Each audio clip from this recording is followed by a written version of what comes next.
Mula kalsada hanggang kusina, petrolyo ang kalbaryo ng marami ngayong Semana Santa. Round 4 na ng mega oil price hike bukas, Martes Santo. At sa Miyerkules Santo, unang araw ng Abril, sisipa naman ang presyo ng LPG. Dahil dyan, kaya nagmahal uli ang uling. May report si Rafi Tima. Sakto sa Martes Santo ang round 4 ng malakiang taasingil sa petrolyo. 12 pesos and 50 centavos ang madaragdag sa kada litro ng diesel. Kaya sisipa na sa 117 to 144 pesos ang litro nito. Posible nang umabot hanggang 109 pesos ang litro ng gasolina sa taas presyo bukas na 2 pesos and 50 centavos. Bagamat may isang oil company na hindi magtataas presyo sa gasolina, 2 pesos naman ang dagdag sa kerosene. Bunsod pa rin ito ng giyera sa Middle East at idinulot nitong limitadong access sa Strait of Hormuz. Yan ay kahit may dumating na sa bansa na 142,000 barrels ng diesel na katumbas ng 22.58 million liters. Bahagi ito ng 1.04 million barrels ng diesel na nasecure ng pamahalaan na inaasahang darating na sa mga susunod na linggo. Papasanin din ng mga consumer ang pagmahal ng LPG sa April 1, Miyerkules Santo.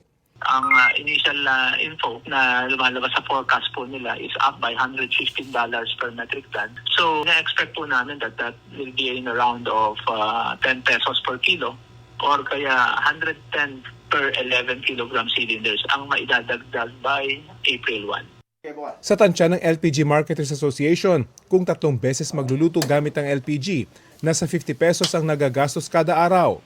Yung itinaas po na mga kulang-kulang 500 pesos, it's equivalent to 17 pesos additional per day ang kanilang gasto. So sa tingin namin, hindi naman ganun kalaki ang impact pagdating ho sa 80% of our consumer, which is the household consumer.